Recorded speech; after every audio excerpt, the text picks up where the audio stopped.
আজ প্রিয় যুবক, আল্লাহকে সাক্ষী রেখে চুলের কত ডিজাইন তো বদলাইলা, কিন্তু ইনসাফ যদি থাকে, বিবেক থাকে, কোন ভদ্র বিবেকবান মানুষকে দেখায়ও, তাহলে তোমার সুন্দর লাগে কিনা? তোমার এই নারী ছবি, তোমার এই জিনা ব্যভিচারের দৃশ্য, তোমার এই গান বাদ্য, তোমার এই বন্ধুদের অসৎ আড্ডা, ফুর্তি, চিৎকার, হই হুল্লুর, পার্ক, রেস্তোরাঁ, মোটর সাইকেলের ঘোরাঘুরি, তোমার এই বন্ধুদের আশার আড্ডা,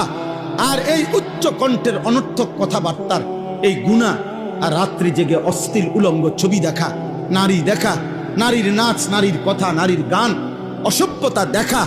তুমি ইনসাফ যদি থাকে, আমি বন্ধু শেষ কথা বললাম, তোমাদের অসংখ্য ছেলের চেহারার মধ্যে একজন মুমিনের যে সৌন্দর্য, মুসলমান যুবকের, কিশোরের যে সৌন্দর্য, এমন সৌন্দর্য বহু আগেই চলে গেছে। আজ প্রিয় যুবক,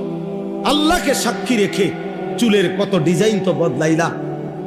কিন্তু ইনসাফ যদি থাকে, বিবেক থাকে, কোন ভদ্র বিবেকবান মানুষকে দেখায়ও,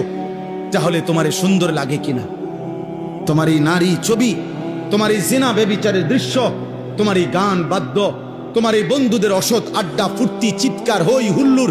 পার্ক, রেস্তোরাঁ, মোটর সাইকেলের ঘোরাঘুরি, তোমার এই বন্ধুদের আশার আড্ডা, আর এই উচ্চ কণ্ঠের অনর্থক কথাবার্তার এই গুনাহ, আর রাত্রি জেগে অশ্লীল উলঙ্গ ছবি দেখা, নারী দেখা, নারীর নাচ, নারীর কথা, নারীর গান, অসভ্যতা দেখা, তুমি ইনসাফ যদি থাকে, আমি বন্ধু শেষ কথা বললাম, তোমাদের অসংখ্য ছেলের চেহারার মধ্যে একজন মুমিনের যে সৌন্দর্য, মুসলমান যুবকের, কিশোরের যে সৌন্দর্য, এমন সৌন্দর্য বহু আগেই চলে গেছে।